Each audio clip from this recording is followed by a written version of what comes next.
used to work in a ship and we're usually gone 3 to 10 months. I worked night shift, so this meant I would sleep in the sleeping quarters during daytime with either just me or a handful of other crew members, where usually there'd be 20 to 30 of us in there. It wasn't so bad. Actually, I really liked because it's a lot more peaceful sleeping during the day. You don't hear anybody else snoring or someone's footsteps because they have to piss or something like that. All you can hear is the light creak of the walls and the floors of the ship, and all you can feel is the sway of it on the ocean. A bit haunting and creepy if you really think about it, but I like it. All that ended when there was a short period of time was literally only 2 of us in there, or at least that's what I thought. I started hearing light taps across the room. At first they were light taps. Then it would get a bit faster. Sometimes it'll get a bit louder. I'd ignore it if it wasn't so utterly annoying. I look at where the other guy is sleeping and he seems to be fast asleep, accompanied by his light snoring. Second day, there it goes again. I tried to follow the sound, but for some reason it bounced around the room like an echo. Eventually it comes to an abrupt halt. So I try to sleep it off. During work at night I tried to ask my mate about it, but he said he was too tired to even notice. I guess I'm alone on this pursuit. Third day, I take my pursuit one step further by not sleeping right away. I'd be fully awake when it starts, so I'll have a better chance of discovering the source. There it goes again. This time I go from one empty rack to the next until finally it was loud as fuck, tapping in progress. My heart was thumping like a jackhammer. I pulled the curtain to the side. There laid the biggest dude I've ever seen on the ship, holding his dick mid-stroke. You have no idea the speech I prepared for this guy, in my head, for keeping me up for several days, but at that exact moment I had no idea what to say. Of course I gave out a small yelp, which didn't help the situation. I never thought I'd be locking eyes with another dude while he's gripping his dong when I began this honorable pursuit. With the current situation, I mustered my best attempt at displaying my annoyance. It somehow came out as an apology, followed by "I keep hearing tapping noises." He hadn't said anything yet, but at that exact moment, I realized that his elbow, that which belonged to the fapping arm, is resting right on the wall, probably banging on it over and over and over. I didn't wait for a reply. I nodded my head, kind of rolled my eye and walked away. It will never be easy trying to avoid a big guy like him every day in the same sleeping quarters. During college that was located away from major cities, the woods were all around us. That being said, there was a highly rated trail, the Loyalsick Trail, which was about an hour drive from the university. I invited a friend to come with me as he had never been on an extended backpacking trip. A 50-plus mile trail that we intended to backpack over the 4-day weekend. I am an Eagle Scout who has spent countless hours in the woods and went on backpacking trips consistently throughout my college experience. As many have said before me, you get used to the minor spooky things happening, coyote howls, raccoons in the middle of the night, even the occasional unknown noise. The scariest thing to find in the woods, however, are people. We were about 20 miles into the trail and, being Pennsylvania where the underbrush and trees line the trails pretty densely, I always walk about 100 meters off of the trail to reduce the chances of me disturbing people disturbing me, especially in the early morning when I choose to sleep in. Following that same strategy, my friend and I go out of our way to be in this amazing spot a good ways off of the trail where it would even be difficult to see our flashlights from the trail. This spot was on a peninsula where a creek met a river, meaning there was only one way into our camp and only one way out. We start a fire, cook our food, and drink some, but not enough to get either of us drunk. We put the fire out about midnight and head into our individual tents. All is quiet. It is the fall semester, so leaves are on the ground, the moon is brightly shining through the bare trees, and the air is cool. The only noise is the occasional time when I would hear my friend turn over in his sleep. Then, I hear the voices. The voices sounded very close for being on the trail 100+ meters away. I check my watch, 3 a.m., who hikes at 3 a.m.? We are 20 miles in. I slowly get out of my sleeping bag, slowly unzip my tent, only to see my friend peeking out of his tent in the exact same fashion. He quickly moves his finger over his mouth in an exaggerated hush signal, then used the same hand to frantically motion towards the way of the trail. Then we see them. 4 adults, 3 men and 1 woman, walking directly towards our camp. No lights illuminating their path, they are walking silently at this point. Only one of them has a backpack, an impossibility for the long hike. They were 1/3 of the way through. Being a long trip, you bring wood cutting supplies to chop branches into smaller branches to burn. For me, this was a survival knife. Grabbing the knife, believing it is my only way of defending myself, I am more disheveled than I ever have been, especially knowing that a knife is barely defense at all. These people walk into our sight, sit down by our extinguished fire pit, and just sit there for what felt like an eternity. My friend speaks up and asks what they are doing in our campsite. Without answering the question, they ask if we have any food. Having packed as lightly as possible for the long trip, we had only a few extra Mountain House, MRE-style meals. I grab one out of my bag and toss it to one of the men. In rapid succession, I ask why they aren't using a light, if they need help finding the trail, and why they are hiking so late. They respond with the following: "We don't use lights, we know where the trail is, it is better to hike late at night." Unnerved at this point, my friend asks them to leave. They respond by asking if we want to light the fire and hang out for a bit. No, we do not. They grab their bag, get up, and leave without speaking another word. We watch them leave and take shifts making sure that they didn't come back. Needless to say, we both got very little sleep that night. When the sun rose the next morning, we finally got real sleep.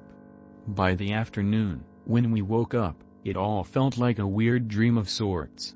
The only evidence was a fuzzy cap that they must have dropped that I have to this day. I have never had something as weird, spooky as that happen in the woods and hope to never have it happen again. In the 8 years since that trip, I haven't been back to the Loyalsick Trail. I'm a little late to this thread, but I hope this doesn't get buried because this story still haunts me. I worked as the county historic preservationist in southern Appalachia, working on the buildings and properties the county owned. One of the benefits included with my job was living on site at one of the historic properties. The historic house was an imposing brick mansion built in the 1810s, and I lived in a small caretaker's house about 20 feet away. This was in the backwoods, so to deter trespassing and vandalism the county had built an 8-foot-tall fence around the entire 5-acre parcel and put barbed wire on top of the fence. I mention this all just to show it was basically impossible for anyone, or anything, to jump or climb over the fencing and onto the property. One night, after working late at another property, I pulled up to my entrance gate, let myself in, locked it behind me, and then drove the 100 years down the gravel road to my house. There were no lights on the property, so I could only see by my headlights. As I turned my car around the corner of one of the outbuildings and parked it, my lights shone on a thing that I still have a hard time describing effectively. It was the size of a deer, but with long spindly legs and long shaggy hair. Almost like a taller maned wolf, if you've ever seen pictures of one of those. That alone shook me, as there was no way something of that size should have been able to get through, or over my fencing. What follows is absolutely true. I got out of my car to get a better look at what the hell the thing was, and as I opened the door and got out, the thing took off running away, not on 4 legs, but on 2. I literally watched this thing raise its back up, stand at full height on its back legs, and sprint away. I absolutely freaked out at that point, grabbed my mag light and my shotgun from inside and tried to find the thing again. There was no trace. No tracks or anything. I have no idea how it got in or out of my property. I didn't sleep at all that night, just sat on my couch with my shotgun watching my front door, hoping that whatever I saw didn't come back and burst in.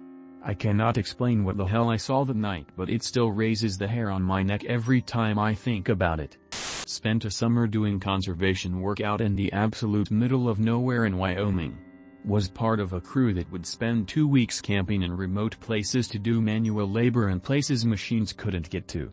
For this story, we were building new hiking, biking trails in the back portion of a designated wilderness area in a high-altitude desert. This means that the nearest civilization was a 2-hour car ride to a town of 41 people in a sandy soil area where tracks last forever. It was the middle of our stint during the early part of the night where everyone else had gone to bed, but I stayed up to read, so maybe 11:30 or so. Still pitch black outside, clouds had covered stars. So my headlamp was probably the only light on in a 40-mile radius. Suddenly I hear footsteps walking around our camp and head towards the tents from where I was in the community tent. That sound immediately put me on edge as I felt the hair on my arms raise and my adrenaline spike. I recall thinking to myself that two things are very wrong, since the person was not using a light to see and the footsteps were not coming towards me from the tents, rather it was the opposite. Within the 4 seconds it took me to drop my book, get up, and turn the corner of the tent to cast my light on the sleeping tents. The sound had stopped, but I saw tracks in dirt before me. Looked like they came from one end of camp, looked into my tent, walked through the sleeping tents and kept going out of camp again. I don't know if I was making too much noise or not by walking around, but the rest of my crew ended up waking up and asking me what was going on from inside their tents. After explaining what I found, they all got up to look at the boot prints in the dirt. They were damn near perfect copies of my own boots except for one small thing. I had a rock stuck in my treads that messed up the symmetry.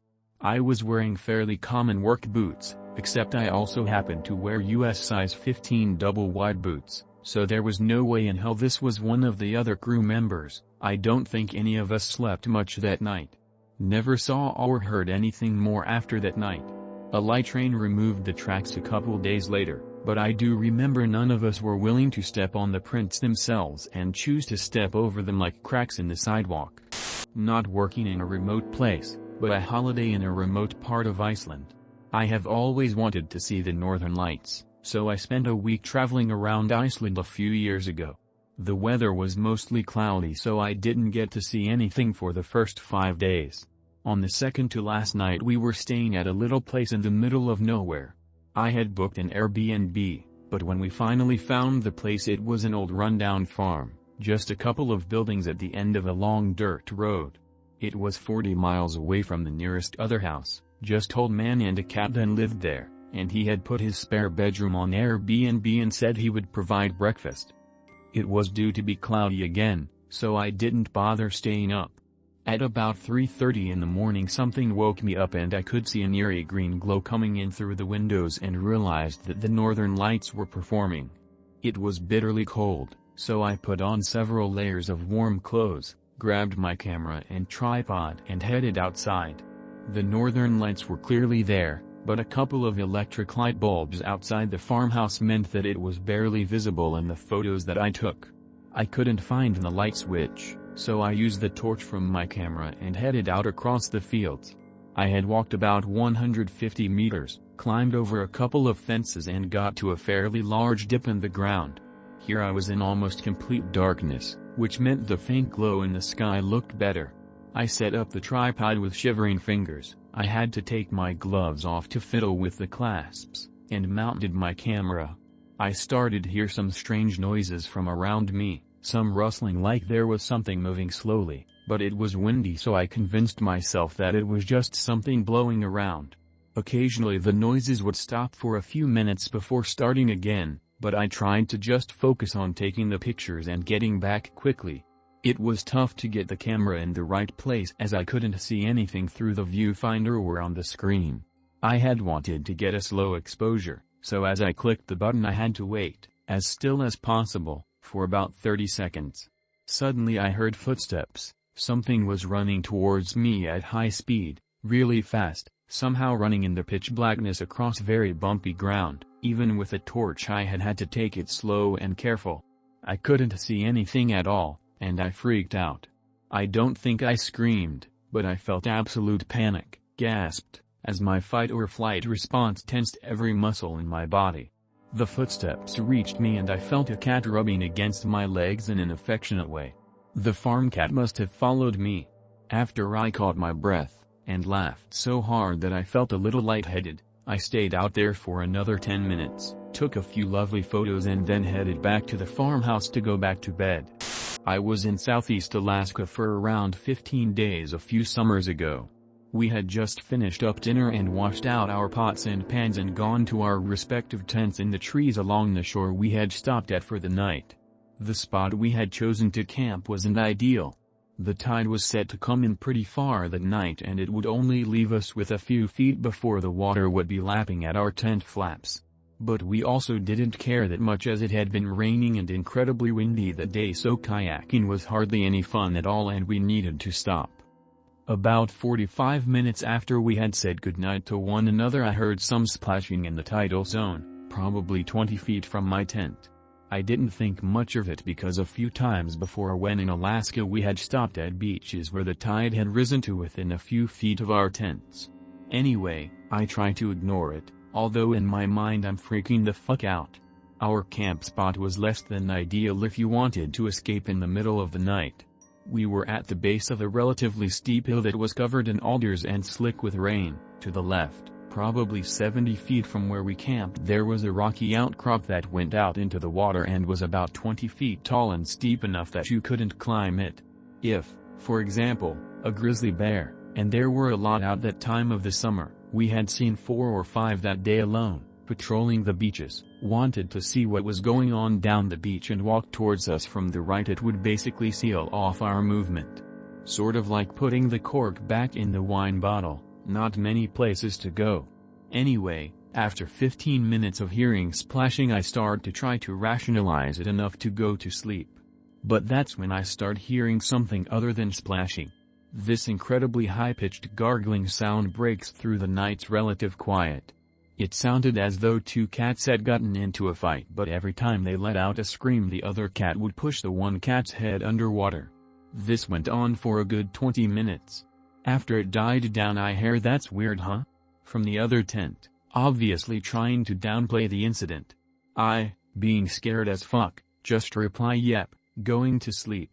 Another 15 minutes pass without much sound, but then the same gargling breaks through the night, this time much closer. The noises are deeper this time, more guttural. It sounds like an old man fighting with a cat, and each time either of them shriek they are forced underwater, the splashing intensifies and it sounds like it's right outside my tent. I think that the fear of whatever was going on eventually just zapped me of all energy because eventually I fell asleep. I just remember that I didn't move a muscle, and I didn't move for so long that all of my muscles ached after a while and I could feel my heart beat in my throat all night long. Anyway, we woke up, had breakfast, broke down the tents and got back on the road. Didn't hear it ever again. A few weeks later I did some googling and I'm pretty sure that it was just some sea otters fighting each other in the intertidal zone. But it was scary as fuck. I'll link the YouTube audio of the noises if I can find it. Probably a little too late to the party, but here we go. I've seen a few things working in remote locations on land and working oil rigs, platforms in the Gulf of Mexico, but I definitely think the eeriest was the one I never saw but heard the countless stories from the people who had to investigate it. On a platform offshore, a man went missing during his nightly rounds. After searching the platform top to bottom they found his hard hat, tool belt, work boots and all his personal shit neatly placed on the grating near the railing, and he was Mia. Everyone has their stories of maybe it was just suicide because as it turns out living on a metal structure surrounded by water for weeks at a time takes its toll on you. Some people have their theories he found out his wife was cheating on him at home. Some people even think it was nefarious and someone made him do it because he was having an affair with their wife. The oil field can be a dark place both mentally and physically. All I know is jumping into the dark abyss of the ocean and letting the waves swallow you up is a terrifying concept to me. Second story happens along a dead stretch of highway around 3 a.m. I was making the drive back home from the docks and around 3 a.m. I started getting so exhausted it was getting unsafe for me to drive. I was falling asleep, slapping myself in the face and sticking my head out the windows trying to do anything I could to stay awake and make it home, but nothing was working. So due to the time and location there wasn't any safe places I could park to get a little bit of rest. So in my sleep-deprived state, and I figured since I hadn't seen anyone else on the highway with me I'd just pull over to the side of the road and get some rest. I leave my truck running with the lights on and set an alarm for 45 minutes. Well, on the truck, when you put it into park, it automatically unlocks your doors. Thank God right before I fell asleep I had the presence of mind to relock all my doors, because about 10 minutes before my alarm went off I woke up to the sound of the door handle on the rear passenger's door on my truck getting repeatedly yanked on, and it was shaking the whole truck. Needless to say, I was awake now and full of energy. All I can remember from the adrenaline dump that happened was I slammed the truck in gear and did probably the best burnout the truck has ever done, and threw rocks and smoke at whoever was behind me. The rest of the drive home I remember swerving left and right trying to make sure if someone was in the bed of my truck that I'd knock them out. I think the creepiest thing about that whole ordeal for me is there isn't a way for me to prove that it happened. At the time the incident happened I had been awake over 24 hours. But I've also heard instances of that happening to people on that stretch of road. Call it a ghost, a dream, or some kids playing pranks on the poor people passing through town, but all I know is I'll never fall asleep parked on the side of the road again. I apologize for any formatting or spelling errors. I'm on mobile. Back when I delivered pizzas in my small college town, I used to have to deliver to some pretty remote places. One weeknight I was delivering to a house which was about a mile outside our delivery range, but it was a slow night and I was saving up tips for a trip in the summer, so I told my boss I would do it. The house was near impossible to find, it was deep in the woods, dark outside, and the driveway was completely overgrown. There was very little cell service too, so my GPS wasn't functioning properly. I passed it 4 times before seeing a very hidden mailbox which indicated the house. I got out of my car and went to the front door, knocked a few times but no answer. It didn't look like there were any lights on in the house, but the window blinds were drawn so it was hard to tell. I could clearly hear what sounded like someone running up and down the stairs over and over. I thought it might be a dog at first, but there was no barking. After about a few minutes of this I began to feel something was off and became extremely aware of how dark it was, how quiet it was, and how remote I was right now.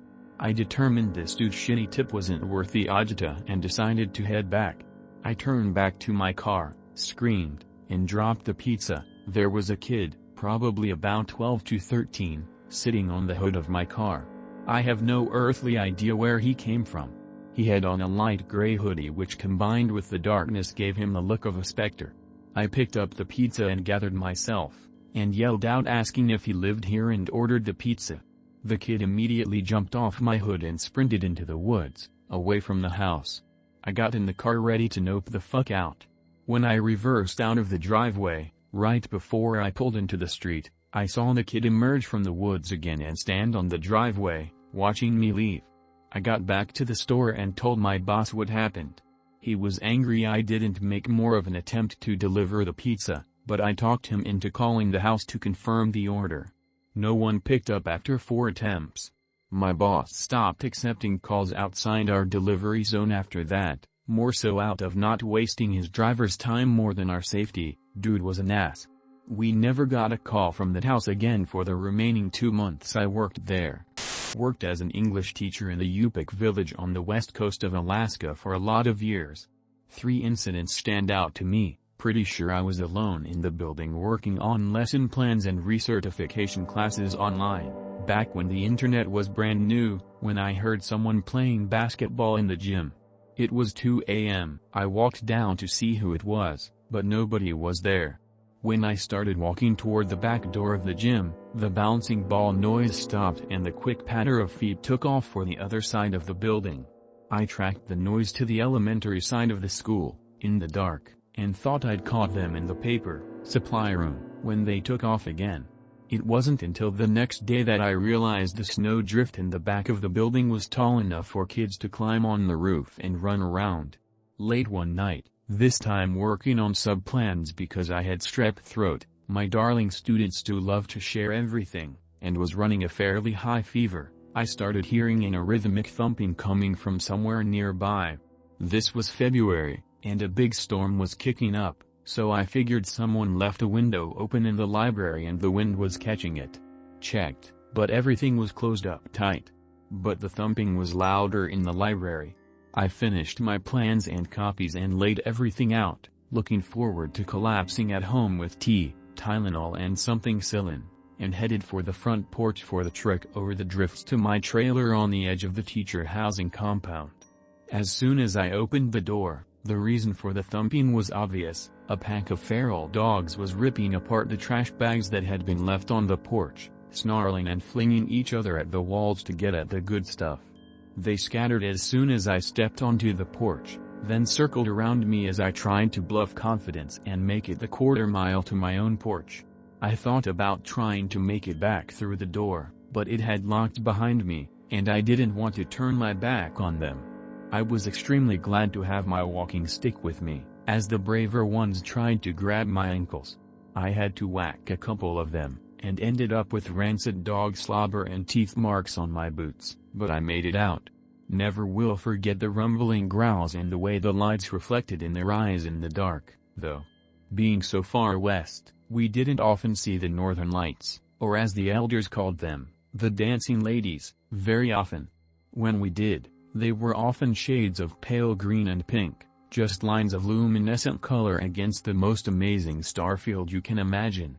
On those nights, you could see the few street lights of the village 18 miles away as clearly as the sweep of our own airstrip beacon. However, one night in March, my husband and I had just arrived home after chaperoning a school activity when there was a loud knocking at our door. When we opened up, there was a cluster of students standing at the foot of our stairs, eyes wide and panicked, pointing out at the open tundra.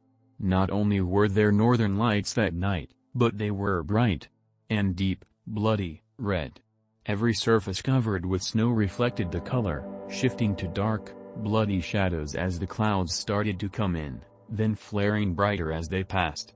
As parents and older students started the caravan home from the school, I realized that everywhere anyone was walking, those with transportation were picking them up to take them home. Maybe it was superstition, but nobody stayed out late that night, or any night for a week afterward. When I was in the Navy I saw a UFO. A lot of people will tell me no, it was just some weird lights, but nothing created on the planet Earth moves the way this did.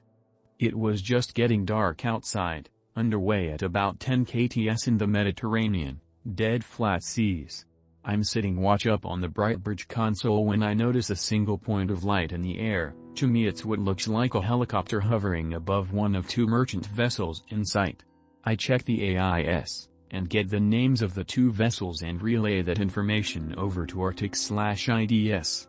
It's not incredibly uncommon for a merchant vessel to have a helicopter on board, but there is absolutely no signal coming from the bearings I was giving, and no record of either ship having a helicopter.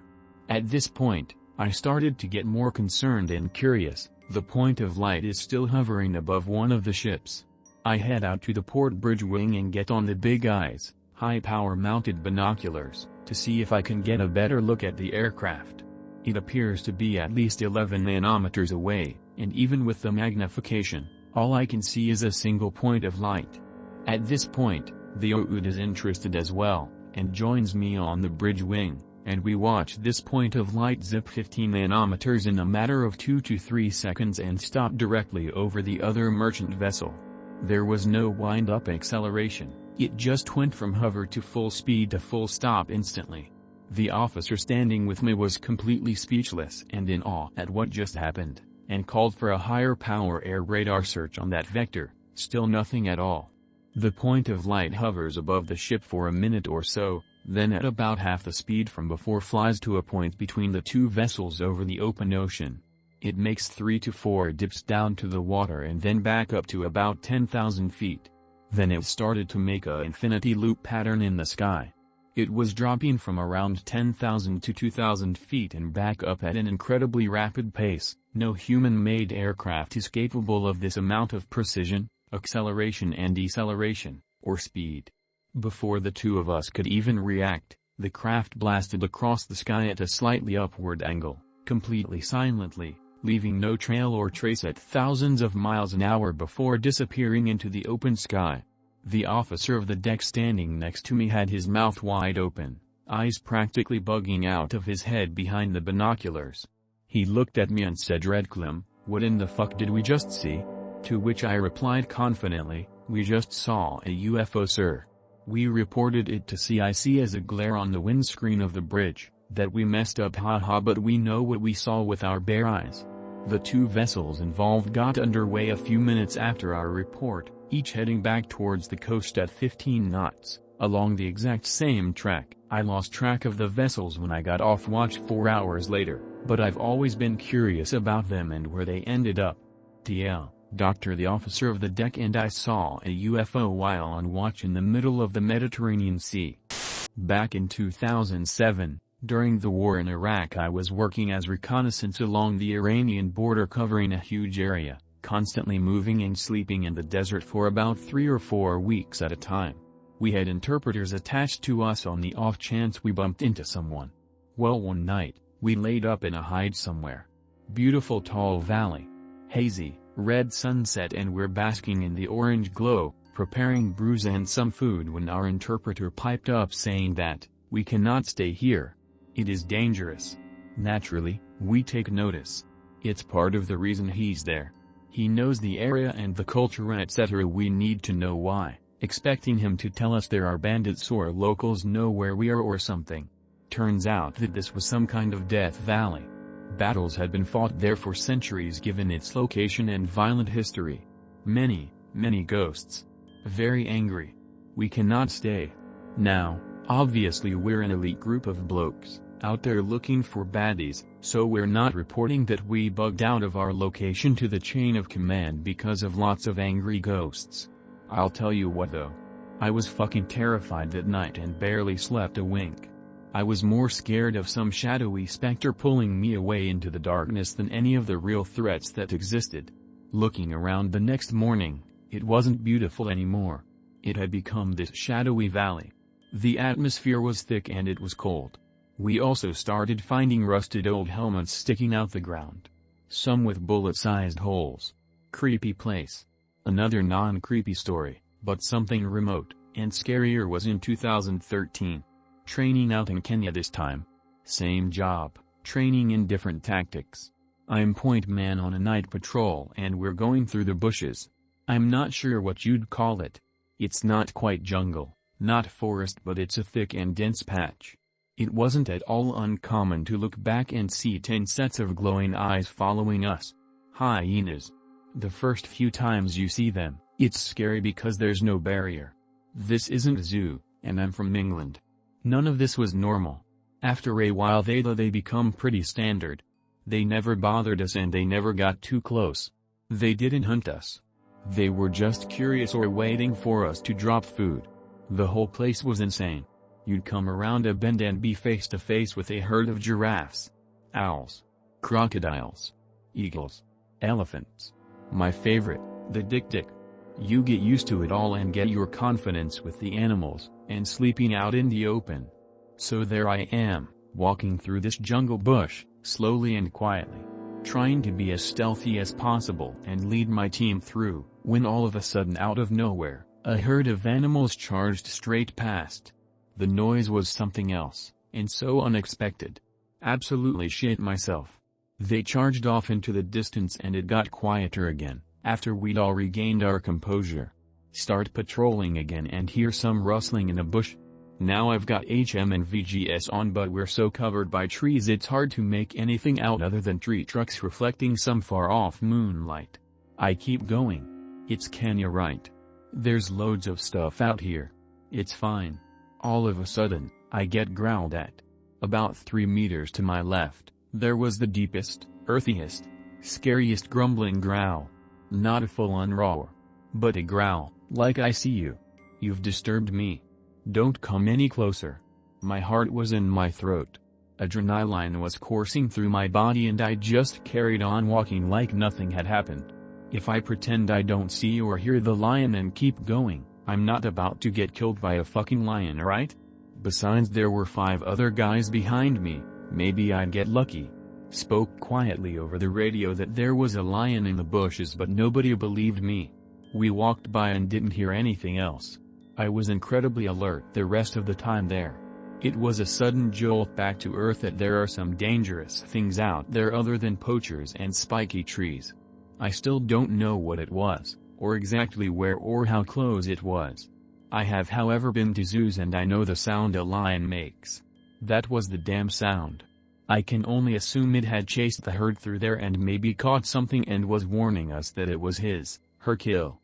That was one of the most unsettling things ever. Being in the wild, next to a lion that you can't even see, but can sense is right next to you. Kenya is great though. Amazing people and amazing place. Although the airport did burn to the ground 2 days after I flew out from there, and then the week after there was a huge terrorist attack. Edit, words, edit 2. I just remembered another kinda creepy thing from Kenya. Where we were was a place called Archer's Post. It's way out in the middle of nowhere. I have a OS map of it still, and it's just a featureless sprawl of nothing. For certain phases of the exercise we'd set up a central operating base. I was attached to the Coldstream Guards, so there's a full unit of infantry and detachments inside this makeshift barbed wire fence. The fence is easily packed up, but it's quite big and thick and supposed to keep animal out. We did patrols around it at night as we would anywhere, but we're told specifically to look out for people more than animals. One night, one sergeant wakes up to something tugging at him. Comes to and sees a pair of eyes in the dark just looking at him, before they vanish. Someone had been leaning through the fence trying to steal his rifle. Luckily he'd wrapped the sling around his arm as we'd all been instructed to do, and it woke him up. This had happened lots of times before. These poachers are locals, or whoever they are. They wait for us to sleep and try and steal our weapons, radios, anything they can use or sell. This guy had evaded our patrols, the animals out there, and got right next to this sleeping guy. Just amazed me, as we're active in the day and even at night. We have helicopters up, there's patrols out everywhere, we have snipers, we have my team doing reconnaissance. Not a single sign of anyone out there, no vehicles, no roads, hundreds of miles from anything, yet when darkness fell, they appeared from somewhere and were never spotted by anyone. It was no practical joke either. Stolen equipment out there was a huge issue.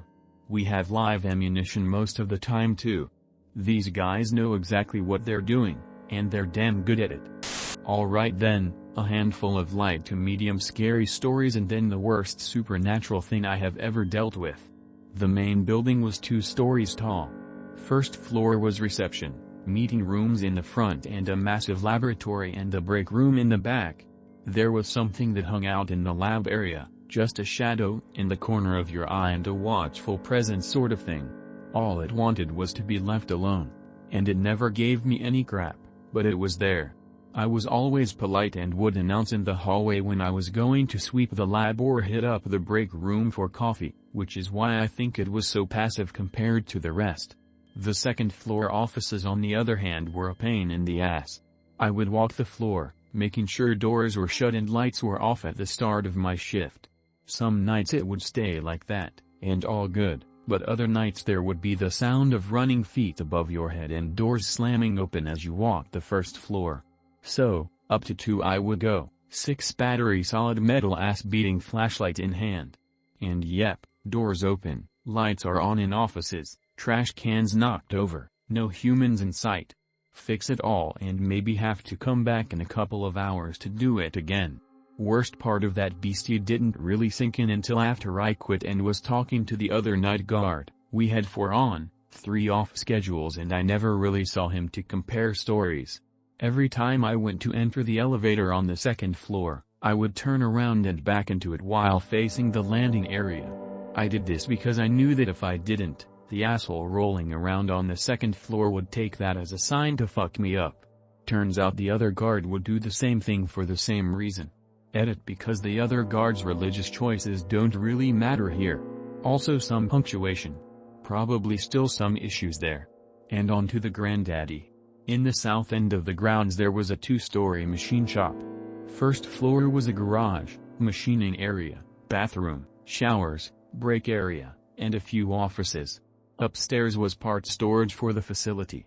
And the most evil, hateful entity I have ever dealt with. I never liked doing the second floor because as soon as I exited the elevator it was like a pressure wave of hate and menace would hit me. Generally I just dealt with it and steeled myself for a quick once over with what I think of as my barriers up. And then, one night for whatever reason, I got the full horror movie treatment. I carted out of the building and started walking back towards the shack by the main building. Above me there were massive metal pipes that carried fuel, exhaust, electrical lines, and whatnot all through the grounds. I felt the thing from the machine shop up there, all menace and nastiness. And it was pacing me as I walked. I sped up a hair, and it did too. And then the clacking, pinging noises started from above me, like the sound of nails clicking along the metal pipes. Fuck. I didn't speed up anymore, because running from a predator can just rile it up.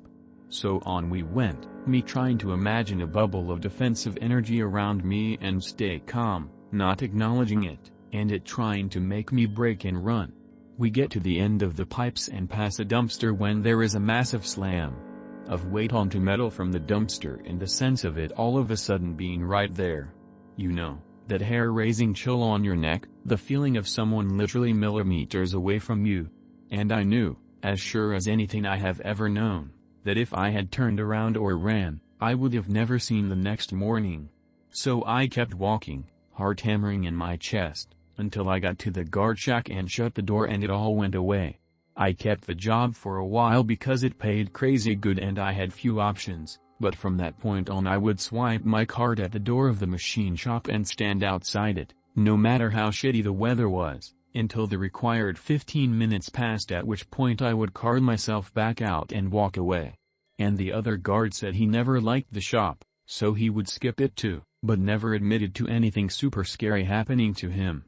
Except one time when a piece of sheet metal fell off the roof and hit the ground less than 3 feet away from him while he was walking the perimeter of the building, so there is that. Oh man, I love to share this story anytime a conversation comes up about the weird shit people see when they're tired, stressed, or when shit's dark outside. One of the best parts about basic combat training with the army is that I got introduced to the wonderful experience of sleeping outside on the cold ground with just a 4-season sleeping bag. I was an indoor kid growing up, always preferred my video games and action figures to playing outside. So anyways, there I am doing things I've never done before, in a completely different environment, stressed as fuck because, well, it's basic. Anybody who's gone through in the past few years can tell you pretty much the same story about how the first day of the field exercise they dug ranger graves, practiced team maneuvers, and other fun shit. We settled down for the night in our predetermined spot, in an open field that's overgrown with some stocky grass shoots. I don't know what the fuck they're called, but I saw an armadillo run through earlier and disappear into them. The grass is tall enough that when we set our rucks down to sleep for the night you could barely see the tops of our heads and bodies. A few dozen meters ahead of my particular spot in the line is the tree line where the open field ends. We've heard coyotes yelling and playing in the night before, so we know they're nearby, as well as foxes that we can hear with their shrieking, but I was not fucking prepared for what I saw that night while pulling security. It's maybe 2 in the morning. All I have for light is the moon and the stars, which is a pretty good light source when you're out in an open field, tbh. I'm exhausted from a lack of sleep, having only gotten 1 scant hour before being woken up for my turn on watch and spending the entire day doing high-speed basic trainee shit like trying to swindle other trainees out of their MREs. I keep myself awake by pretending that I'm watching for the Viet Cong or the Taliban or the fucking Roman legions coming to knock over America in the name of Caesar. Anything to keep my eyes open and boredom bay. While scanning the trees for Charlie, I see something that fucks me up. Something is moving in the tall grass between myself and the tree line, and it's coming right fucking at me. Now again, it's dark, I'm exhausted, I'm holding a rifle with no ammo in it. And I got no clue what kind of vicious beasts might be hiding in this section of Oklahoma. For all I know, it was the goddamn chupacabra. I'm low-key freaking out because I've got absolutely no plan for how to handle this situation, which seems to be making a beeline straight for me. As it gets closer I see it sort of rise up out of the grass. It was big, bigger than any coyote should be, especially since it was trotting on all fours. Its limbs were spindly, head orb-shaped, and the torso was like a tree trunk. This was not a fucking coyote. In my head I'm thinking sick bear maybe, But I'm also thinking about the fact that the entirety of the army installation I'm on is a fucking Native American burial ground, and I'm gonna be one of those trainees that shows up dead on the front page of the papers after being mauled by a Wendigo. My heart simultaneously seized, full stop, and sunk into my stomach as I'm panicking in my head. Oh man, what the fuck is that thing coming straight for me? I'm not supposed to be here, I wanna go home, please don't eat me. I always use this story as an example, whenever I hear one of those stories about somebody thinking they saw Bigfoot or Elvis or the green guys from Mars out in the woods or a lonesome highway. Your mind is your biggest enemy when you're tired and alone. It will conjure up demons you wouldn't have previously believed yourself capable of imagining, just to keep itself entertained or awake. As the chupacabra drew closer to me, I saw it for what it really was, one of the other trainees, a former boxer built like a brick shithouse, who decided it was quicker to take his shit in the tree line instead of the Porta-John a few hundred meters away, and that he would bear crawl back to his ruck afterwards to avoid getting caught. I was almost in a cold sweat thinking I was about to have to engage a Wendigo with an anti-rifle. I laugh about it now, but in the moment, I was absolutely terrified. I legitimately thought I was about to be mauled by a wild, unidentifiable beast. I posted elsewhere in this thread, but my mom managed a massive wildlife sanctuary, land trust on the East Coast. We lived in this huge main house there that had been used as a dentist's office in the basement and had lots of secret rooms and passageways that one of the previous owners had built so his twin daughters could visit each other. I know I'm not making this place sound very appealing, but it really wasn't so bad at first. There was a huge sunroom, wood stoves and central air, and a half-mile of secluded private beach. It was far from the only building on the property. There were dilapidated barns that we weren't allowed to go into because they might collapse, a boathouse near the beach, and another house tucked way into the woods that was now condemned and sinking into the swamp. More on this place later. Starting with the dentist's office that I think was used in the 50s, there was a special buzzer that could be rung for clients to use the outside basement entrance. It would ring through the whole house. I remember it kept going off at random times, sometimes in the middle of the night, and eventually my stepdad had to dismantle the whole thing. The office wasn't huge, 2 rooms really, an office and an operating room. Behind a brick in the office my mom found a crumbling box stuffed with pictures of nude women. She was pretty upset by it and I was too young to know the exact contents. I don't remember if she burned them or turned them over to the police. There was an intercom system that had been built in the wing of the house that had been added in the 50s, where my family mostly lived while we were there. Occasionally this classical music station would start playing at really low decibels from the intercom. My stepdad said it was a short and I think he eventually fixed it. The sinking, dilapidated house always pretty scary for me. I remember there was an old road that led out to it, and after a huge storm one year it seemed like every possible tree that could have fallen to block that road did. We ended up going to the house on foot, and I remember my mom taking me to stone markers that kind of boxed in the house, finding them and writing them. I still don't know what that was about, but I do remember it was getting late as we were leaving and I looked over my shoulder and swear to this day there was a light on in the second story of the building. It was completely boarded up. Part of my mother's work was managing this huge property and coordinating volunteers to help maintain the public trails. She was following a deer trail well away from any of the public trails or any of the areas open to the public when she came across a hut someone had built in the middle of nowhere. Luckily no one was there, but inside she found bones she hoped were animals and tons of cutting implements, knives and the like. The police were called and apparently the FBI also were out there for a while, but I don't know if anything came from it. I should mention that the house we lived in was behind a locked gate and literal moat, a mile from a real road and 6 miles from a road anyone would have any business traveling down. The offices for the preserve had a separate entrance on the far side, so my mom actually had a 20-minute commute work. Someone burned down the boathouse, that was another mile past the main house near the beach. I was out of town when it happened, but I think that's what finally convinced my mom to move off of the property.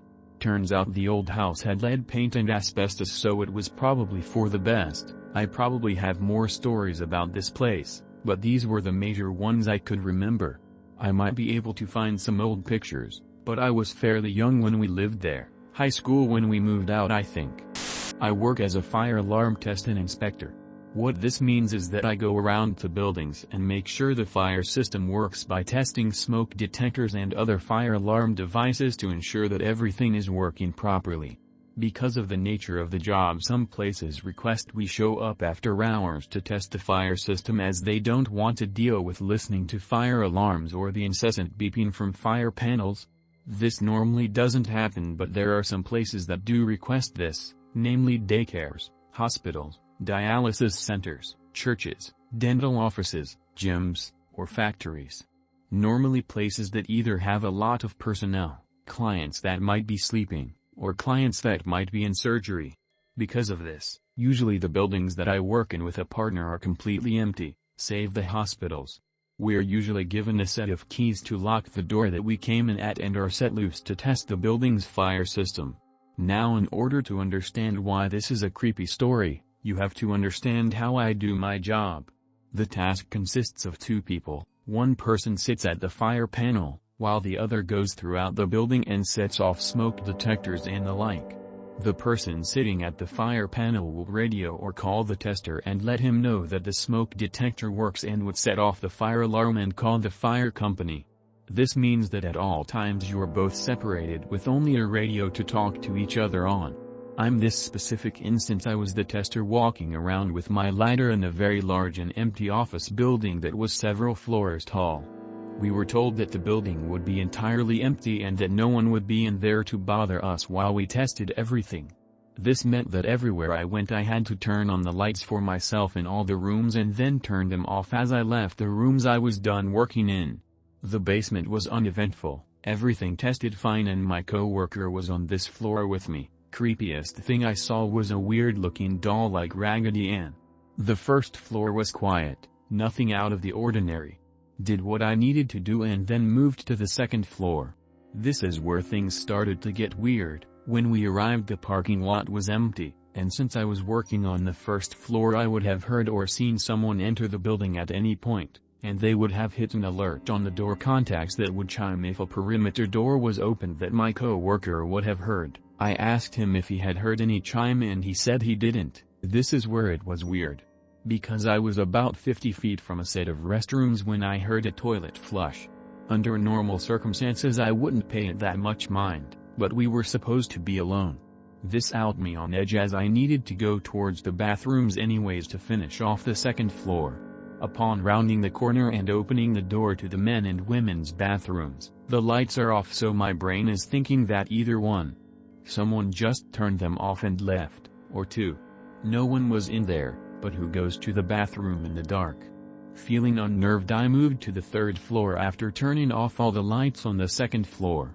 As I got to the third floor I began testing smoke detectors when the elevator doors closed and I noticed the elevator was recalled back down to the second floor. This freaked me out as I had just come from there and turned off all the lights and I didn't see anyone despite being in every room, paired with the fact that someone or something may or may not have used a toilet.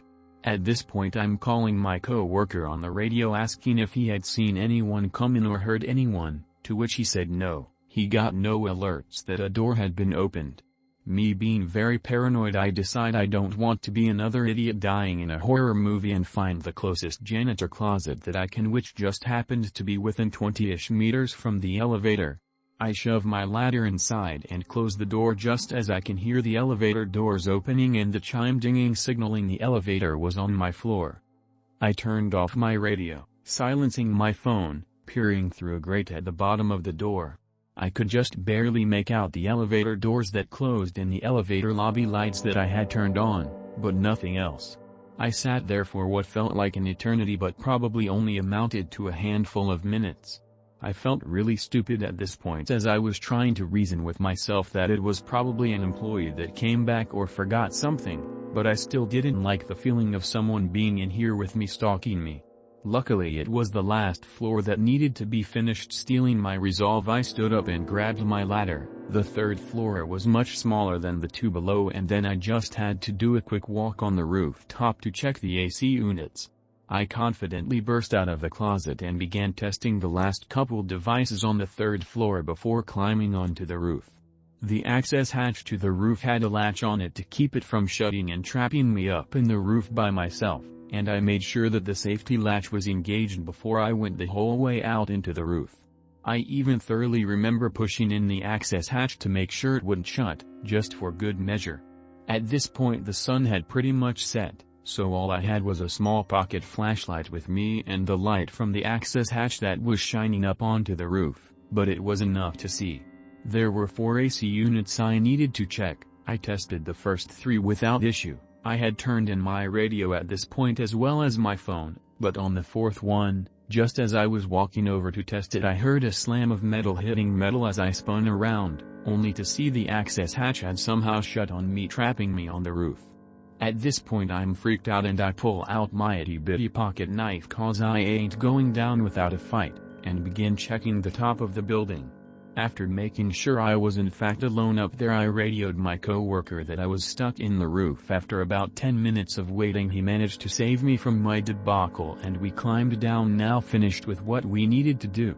We turned off all the lights, going from the 3rd floor to the basement, making sure everything was off. We left that job at about 10:30ish, so it was pretty much pitch black. Maybe my eyes were playing tricks on me, but I could swear I saw something standing on the roof as we pulled out of the parking lot. Whatever the case, I never have gone back there and I refuse to. Sorry for any grammatical errors, English art. I've been reading these posts since last night and decided to post my story here. Not sure if it qualifies, but it was in the woods and was definitely weird, but more weird was I'd totally forgotten about it for some years and never gave it a second thought until a conversation I had with a security CCTV operator. Back in '98 I joined the British Army as an infantry soldier, signing up to join the 2nd Battalion of the Royal Regiment of Fusiliers. The training is in 2 phases. The first was 16 weeks of basic training at Bassingbourn, where you are basically taught how to be a soldier, then off you go to complete a final 16 weeks of training in your chosen field, which was for me was at Catterick Garrison in the northeast UK. About a quarter of the way through my first 16 weeks, my platoon, about 30 blokes, went on our first exercise to a large training area called Tedford Chase. It's not far from a joint UK/US Air Force base, and the jets and such flying over have the situation some added realism. I, along with about 6 other guys, showed some promise of winning best recruit. I was the oldest then at 24, I joined up late, and the rest of the guys were around 18-19 years old. We were told to go out on a recce patrol and given a specific area to check out where we found an enemy camp, given specific RV points along the route, and also told to report on numbers, weapons strength. The enemy was played by the instructors on our course, and we all knew we would be coming, but we all took it really seriously, all cammed up, war paint on, with just rifles and webbing. We set out on a recce patrol. We made our way through the woods to the enemy location, which was about 5 instructors stood around a large campfire shooting the shit and having a good laugh, probably at our expense. The area they were in was a large clearing in the middle of the woods with a deep ditch pretty much all around it. We started to circle the camp in the ditch, keeping as low as we could, and stood up. We're probably at chest night to the ground. We stood on the fire they had made, was quite big, and if you have ever been out at night in the middle of nowhere standing round a fire, the area around you seems much darker, significantly reducing your natural night vision. So we felt confident as long as we were quiet we wouldn't be seen. We got around halfway round and I could actually see the guys about 10 feet from me and hear them laughing and taking when I heard a low rumbling sound,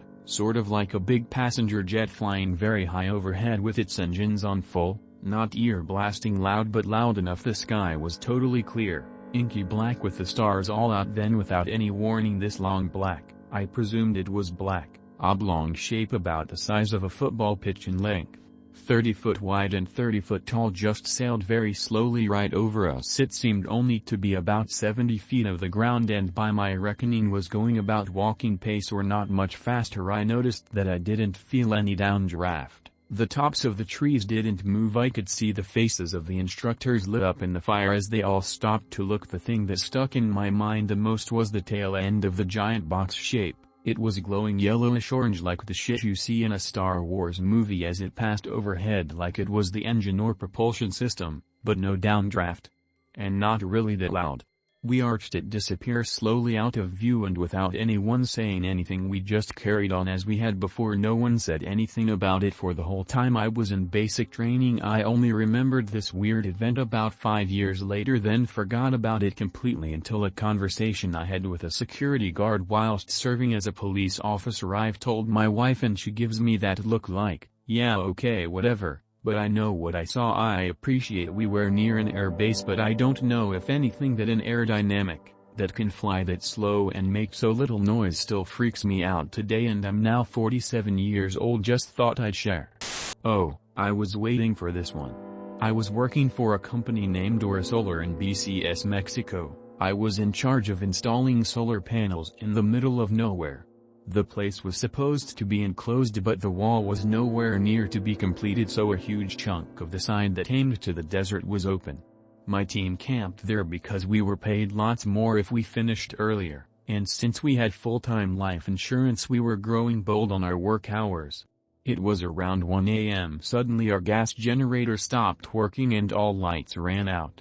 Boss determined that we ran out of gas, so he grabbed the only source of returning to civilization, the only vehicle in 15 kilometers around to get gas. When you're in that position where the only thing you can think about is on working fast so you can earn lots more, you don't think of the consequences of being stranded in the middle of the desert without any source of communication and without a reliable way out.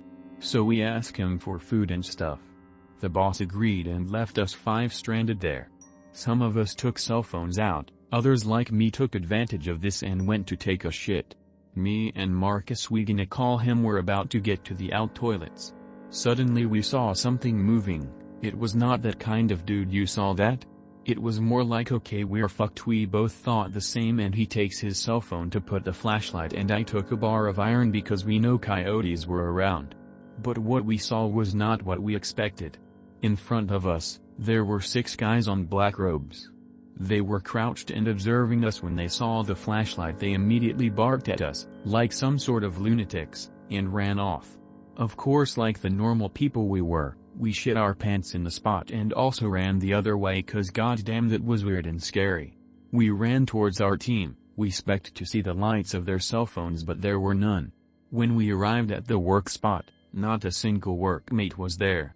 I yelled at them because I do react very poorly to those scenarios, and my friend quickly turned off the flashlight and punched me to shut up. After that, he turned off his light and pulled me down towards a box crate that had cable for the installation but was already empty, so he threw it and pulled us down to it. After that he grabbed a kitchen knife we had to make our food that was above the crate and shh at me. We stood there for a minute, and suddenly we heard something moving. Night was pitch black due to the new moon state.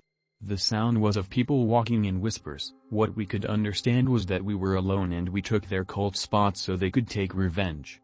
After some time they began to throw our stuff around and suddenly a spark followed by a ball of fire. They brought a ball of tinder that was ignited and threw at our camp. They began to bark and yell loudly when our stuff ignited. To our luck they began on a contrary spot where we were, so we took the chance to move below a tree that was very big. I almost yelled of fear because our other workmates were already hiding there and spooked the shit out of me. Luckily Marcus told me he saw someone running towards here earlier. Remember, pitch black without light source but the scorched camp. Our workmates helped us to climb the branches. We stood there like half hour without cell phone signal and scared because they were like 15 dudes half naked scorching our camping site 30 meters from our spot. Some of my mates told me that they were some sort of cultist. Locals tend to worship the common religions around here, Catholics and Christians. There are some who worship the Holy Dead, but there are some weirdos who go nuts and disappear in the desert of Constitution. The truck was seen in the distance due to the lights and the cultist ran away. We found a dead rabbit in the spot we first saw them. Never worked at night after that. Some other people who dared to work at night took some encounters again, but the police were warned and the company hired a squad of guards. Those lunatics are still roaming the Baja California Sur desert. I used to be a local news reporter and our coverage area included very rural parts of East Texas and North Louisiana. Obviously, apart from the murders, the most gruesome stories were when covering animal hoarding or abuse. I have images in my brain I can't shake from those. But in terms of the creepiest or wildest experiences that happened when covering a woman's death in a remote parish, all we knew is that she was hit by a car and dragged for almost a mile, which is horrific enough. Add in that it was a family member driving, we knew there was more to the story. Arriving at the scene felt like stepping into a horror movie with dilapidated houses, animal skulls hanging from trees, and baby doll heads on fence posts. It was common practice to go to the victim's last known residence and start from there. Her home was far back from the road and behind a gate marked "No Soliciting." So that's a no-go. I was getting B-roll from the road when a beat-up truck pulled next to my station car, asking if I was here about the woman. They told me her grandmother lived down the road. The grandmother was perfectly nice and agreed to tell me about the victim and show me photos. That's when shit got weird. As we're sitting on the front porch of her mobile home, two trucks pull up to the house very fast. A guy jumps out yelling, swinging, I kid you not, a board with nails in it. By this point, a few family members were talking with me and the grandmother. He starts running at us, yelling about how they shouldn't be talking about what happened. By the time a pregnant family member started physically fighting him off, the grandmother had already called the sheriff's office. A couple of deputies show up, ask if I'm okay, I was, and fill me in on the family. Apparently the family lived all along the very remote road and were known to be very unsavory. The deputies said they are there almost weekly for violent incidents and claimed there was known to be a lot of incest within the group. A friendlier, non-violent cousin apologizes and invites me to her trailer a little further down the road, where she had some home movies of the victim. There, she tells me the real story. The man driving the car was the victim's stepfather, and ex-boyfriend/lover. He told the family she was crawling on all fours in the road and he thought he'd hit a dog. The cousin tells me the driver and victim had been fighting that night. She obviously had her own idea of how her cousin died. I'm still wondering how he knew she was on all fours if he thought he'd hit a dog. All in all, the story has haunted me for a long time. I never really felt in danger personally, but that's a fucked up road I don't want to go down again. A few years ago me and a colleague worked in a hotel in the middle of a city doing electrical testing. Not remote but creepy. We were under strict instructions to lock the main door behind us when entering. We were the only two people in the hotel as it had gone bust and was getting tested prior to being sold. So going back to the main door, we would go into the building and lock it behind us. This was to stop homeless people wandering in as it was a problem in this particular area. Now the hotel was dated, I'm talking 70s, 80s decor. It really did look like something off The Shining. Half wooden cladded walls in the corridors, red carpets and coach lights dimly lit in the corridors. The city had built up around it and the natural light was bad. Probably why it had gone bust. To be honest, there wasn't a lot going for it. Okay, so we were there for about 4 weeks, 5 days a week carrying out various inspections. Traveling to and from. About 1 hour drive, and only during daytime hours. At first we joked about how airy the hotel was and even carried out little pranks on each other. But then things started happening that I will never comprehend. The hotel was old, there was no electronic key cards for access. Every room had its own key down at reception and each door was a classic Yale lock. 80% of the testing and inspections involved paperwork and a lot of it. We set up our office at reception. A lot of tests involved us heading out to the particular circuit using the correct key for access, so it was safer to go through one by one logically for security. And here's where it starts. We would head out in a pair, mainly because we were equally pissed off at the other jumping out on each other. We would carry out the test and head back for the next key. It started quite small. When we got back to reception the pens in the office were gone. Thinking one is pranking the other, we just type the info on our phones and move on. Next test. We then took the next room key, and head out together.